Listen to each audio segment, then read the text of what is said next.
Il est important de diriger un leadership axé sur la femme parce que déjà en Afrique, le leadership est détenu par les femmes.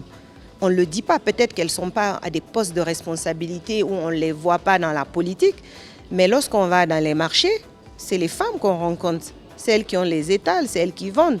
80% des vendeuses dans les marchés, c'est des femmes. Et lorsqu'on va même dans les bureaux, il y a des femmes qui sont enseignantes, il y a des femmes qui sont même cadres, mais qui font des business à côté. La femme est africaine, déjà à la base une femme entrepreneur et c'est aussi une femme leader. Les leviers, dans un premier temps, normalement c'est l'éducation. Parce qu'une femme éduquée peut aller très loin, elle peut lire, elle peut écrire. Mais pour moi aussi, c'est le financement.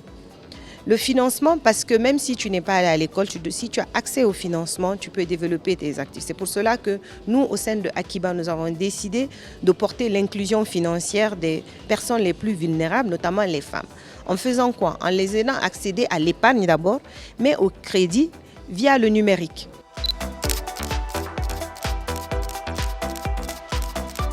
Une femme qui a de la personnalité, qui a du caractère, qui cherche à avancer, est souvent perçue comme une femme qui aime le pouvoir ou parfois une femme qui est perçue comme une menace.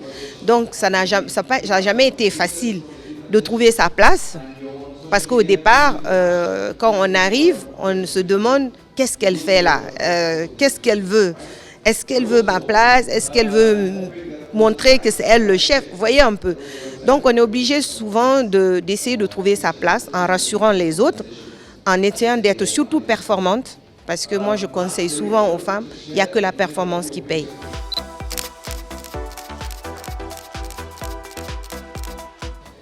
Vous savez, pour moi, la question ne se pose pas vraiment de dire... Ça ne devrait pas être posé de dire comment vous conciliez, parce qu'on ne demande jamais à un homme comment tu concilies ta vie personnelle et ta vie familiale. Justement, c'est un autre axe qu'il faut essayer de convaincre. On dit, c'est pas être féministe, mais pour éduquer un féministe, il faut aider des hommes féministes.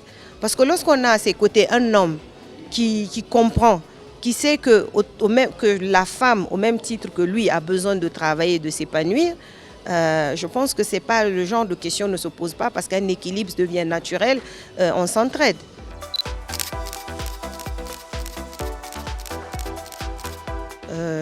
Il faut être passionné déjà, il faut faire ce qu'on aime et il faut avoir beaucoup de résilience et de la persévérance.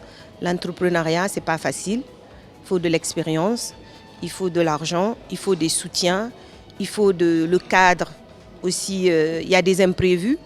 Donc, si on a envie de faire de l'entrepreneuriat, il faut savoir que ce n'est pas toujours rose comme on le voit à la télé ou qu'on le présente. Être entrepreneur, c'est devenu sexy, mais ce n'est pas forcément sexy.